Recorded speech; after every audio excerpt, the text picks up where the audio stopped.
Thank you. Good morning, everyone. Good morning. I am super excited to be here today and to talk to you about one of my absolute favorite topics when it comes to leadership, instructional leadership. And so just to share a little bit about my background, so as you can hear, I have an accent. So I come from Denmark, and I've been in education for 20 years in Denmark. I've been a teacher, high school teacher, a teacher mentor, a vice principal, and a principal. And during my principalship, I got the great opportunity to really dive into instructional leadership and try to do my best to collaborate with the teachers to really move the school forward to benefit all of our students. I'm also a certified consultant in visible learning, and through those experiences, I got to travel to New Zealand, see turnaround schools who had made great impact on student learning. And then I've published 6 books as well, all related to instruction and instructional leadership. So I'm just really excited to be here today and share my passion for instruction with you guys. And so we've been revisiting this slide with the different topics that we've been revisiting and visiting throughout these days of Summer Institute. And what I'm going to spend a little time on is share my experience through the lens of instructional leadership. A couple of examples, and I want you to think about what might your examples be related to these different topics, because those were some of the things that we were asking you to think about during the oral assessment. So those specific examples that's going to make it more tangible to whoever you're speaking with. So I want to start a little bit about my why. So actually, my why started way before I started school. So I grew up in a, I would say, somewhat judgmental environment. I was told that I was stupid because I didn't know how to learn the colors. And as it turned out, I had a severe vision impairment before I started school. So that was like, it started to make sense. So I got these huge metal frame glasses with huge, thick lenses. Those where it's like you put your forehead against someone else's forehead and you look into their eyes and their eyes just turn, instead of 2, it's 1 big eye. So I had 2 of those, 2 big eyes. And so, of course, I got teased in school as well. So what I want to share with that is I know what it feels like to feel like an outcast. And I think that really shaped my life because I believe that learning is the pathway to freedom. And I believe that every child deserves an equal opportunity to live their best lives and to fulfill their potential. So I really believe strongly in our Superintendent Keith Hayashi's message of Nate and Papa, strongest together, because it's through collaboration that we provide equal and equitable opportunities for all of our students. So this idea of ethical leadership. So as I stepped into leadership, really the focus and the scope of the task changes. Like being a classroom teacher, you kind of have control over what's happening in your classroom. You have direct impact on the student learning. But as you step into leadership, the scope grows wider. And that direct impact all of a sudden is not as direct, it's more of an indirect impact. So it requires really thinking about creating systems to impact the learning for all of our students, rather than my direct impact that I'm not necessarily directly aware of. So we need to raise our awareness as school leaders. Then when it comes to the difference between equality and equity, so I want to share a little story about my very first classroom experience as a high school teacher. I got these 30 young high schoolers and I was sharing everything I wanted them to learn about this subject matter I was teaching. And I thought I had given them that equal amount of knowledge that they all needed to be successful. And then we got to the final exam, And guess what? 3 out of 30 got it. And I was like, oh man, I need to completely change my approach to teaching and learning, because clearly me just equally telling, that didn't work. So really from that on, I really tried to be a detective, like an investigator of student learning. Like, what is it that's required for Jacob, who's sitting in the back with his arms folded? I can't do this. Why can't you do this? Well, I just couldn't figure it out. I don't know what is expected. And then really breaking it down, scaffolding the learning, really trying to make these small incremental steps for the students so they know exactly what it is we're expecting. Trying to model, trying to provide examples and walk through examples with them so they understand. Providing formative feedback so they know what they can improve on before they hand in their final assignments. So those were some of the things that really opened my eyes to the fact that they do need different things, and we're going to talk about the HMTSS model later, but this idea of providing support that fits wherever the students are, that's really a key important point. And so Jacob, actually, from getting like barely passing, he ended up with a C, and I was like so proud of Jacob. It was such a great experience. And I think that's where, in my heart, those kids that are really struggling, like when we can get them just from a fail to a D or a C or even a B, it's just like grounds for celebration. As far as culture for learning, a lot of our presenters have been talking about really the importance of creating a productive school climate. And so how do we actually do that?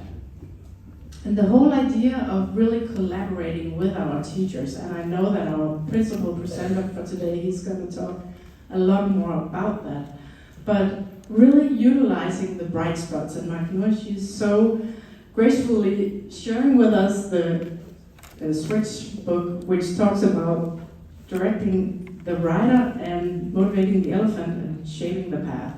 And I really like that visual, because that's what we're trying to do when we're collaborating with our teachers. And one thing I also learned from kind of making a mistake when I stepped into leadership, because I thought I had all the answers. That's kind of part of my challenge with ego and pride. But I've been working on it, and I've raised my awareness around it. So I thought that I could bring in this guy I knew from Visible Learning, a consultant, and he had so many great stories, but when the teachers are not ready for it, it's not a good choice. So I had to back up the truck, as Walleen here I am often says, and then I had to think about, okay, so let's just put that aside and look at what we're already doing that's working well, and let's try to really build on all the great things that you're already doing in the classrooms. So that's a learning I want to pass on to you guys as well. As far as community engagements, our principal from Saturday, he was talking about community engagement. And as far as really soliciting input from students, utilizing student voice, it's incredible what students will tell you if you actually ask them. So when I was a principal, I had Lego. Like Lego is from Denmark, so I bought a lot of Lego. I went into the classrooms, and then I asked the students to build in Lego what good instructional environment looked like. And then they would explain, based on what they had built, what they really wanted to see in their classrooms. And what they were saying was, they want teacher clarity, they want formative feedback, they want to be engaged in their learning. So by having all of that feedback from all of the students, it's much easier to have a strong foundation to build on as you then talk to the teachers about what they would like to see, and then start planning how can we then implement these strategies. And then as far as also community engagement, another thing I want to share is the community that you guys have with each other. Like as school leader, we are also building a community besides the community we have in the school specifically and with the parents. So the community of educators who are passionate about really improving student learning and outcomes, we can connect with each other, we can learn from each other. Oh, I tried this, oh, I'm gonna try that too. And so that provides us really with opportunities to learn and to grow as instructional leaders as well. So I really encourage you to really utilize each other as you are growing in this area. And then also school improvement. So I told you I had the opportunity to go to New Zealand and visit these turnaround schools. And one of the things that I really enjoyed seeing was how these schools had implemented a language, common language for learning. So they had really created visuals around what does the learning process looks like. Does it look like, because in our setting we're close to the ocean, like surfing. So in the beginning, when you start learning how to surf, you have to learn how to stand on the board. Once you stand on the board, you can start taking the waves. And then you may be able to soar and make tricks. And then you wipe up and then you have to do it all over again. And so just by having that visual, the students were able to talk to each other about where they were in their learning process and what they were going to do next. So that's just one example. The other example is actually from our principal presenter today, where I've had the opportunity to visit him in the beginning of the school year and visit and listening to his art team, and then also go on walkthroughs with Principal Kawahara and observe him having conversations with his teachers. So this whole idea of really being intentional in what we're looking for when we're visiting classrooms, and also how we are then having conversations that build trust and that build this culture for learning that we want to see in the classrooms. So I am very excited here in a moment to invite our principal presenter up, but before we do that, we do need to talk about also what research says. So in your resources for today, I have this Wallace Foundation report. It's in the optional resources. It's a really, really excellent report. And what it talks about is that school leadership is much more than just management. It's not just managing a building. It's really identifying key skills and behaviors that we need as school leaders in order to be really effective and efficient in improving student learning and outcomes. And so today we're going to really be focusing in on this aspect, which is your skill in instruction and instructional leadership, so that you can have learning-focused conversations with your teachers that will drive improvement of their instructional practices. And so we will be revisiting this model throughout the whole next year in the CISL program. I know we'll be working collaboratively on that with Mark-Noe and Troy to really help build your foundations, your skills, your knowledge, and your dispositions, so that you can fulfill your roles and responsibilities and create a culture for learning to benefit all of our students.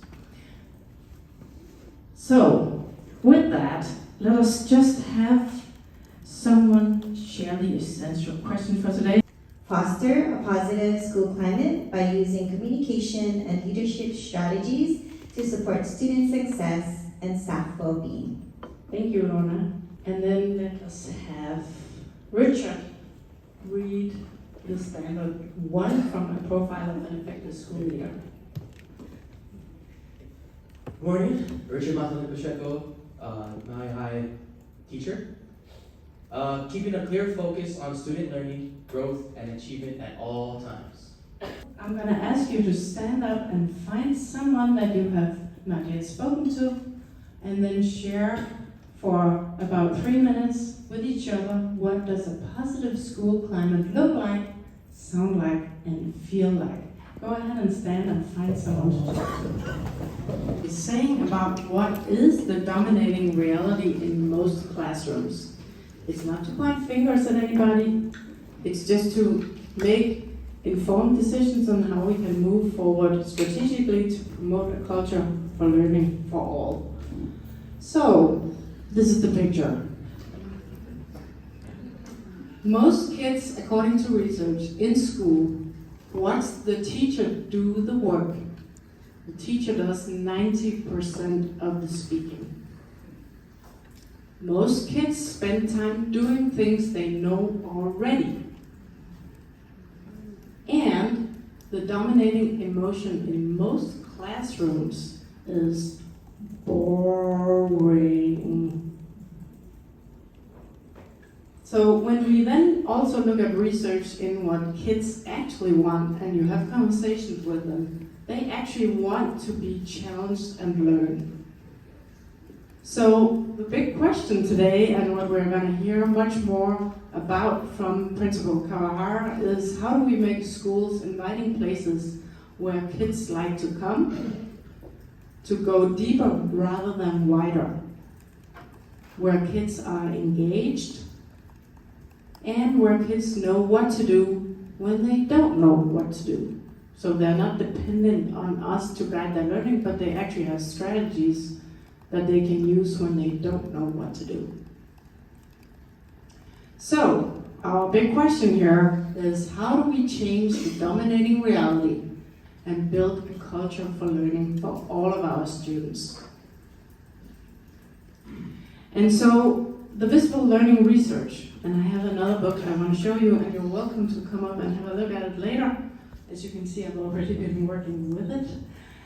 So this is the visible learning research in kind of an elementary style layout. There's a lot of pictures in it. But it has a really good message because, as you know, the visible learning research has over 300 effect sizes. And how on earth are we going to make sense of over 300 effect sizes? And so what they have done within the visible learning research is that they have kind of consolidated all of the research into 4 big ideas. And I think some of you went to the Hattie conference up at the Okinawan Center. I remember you, Kim. And a couple of, I think I also, who else was at the conference? Please raise your hand. Okay. It was a great conference. But anyways, you guys, you can actually look at the book instead. And you get to work with this today. So, the 4 big ideas to help us make sense of the visible learning research is that the number 1 idea is climate first, learning second, and achievement third. And then the second big idea is that students should drive their learning. The third big idea is know your impact on student growth. And the 4th idea is collective responsibility. And so at your tables, you have this big handout, because I know you're going to take a lot of notes from Principal Kawahara's presentation. So please take a moment to hand the handout to each other. And there's a small one which is for the coaches, because they don't need so much space.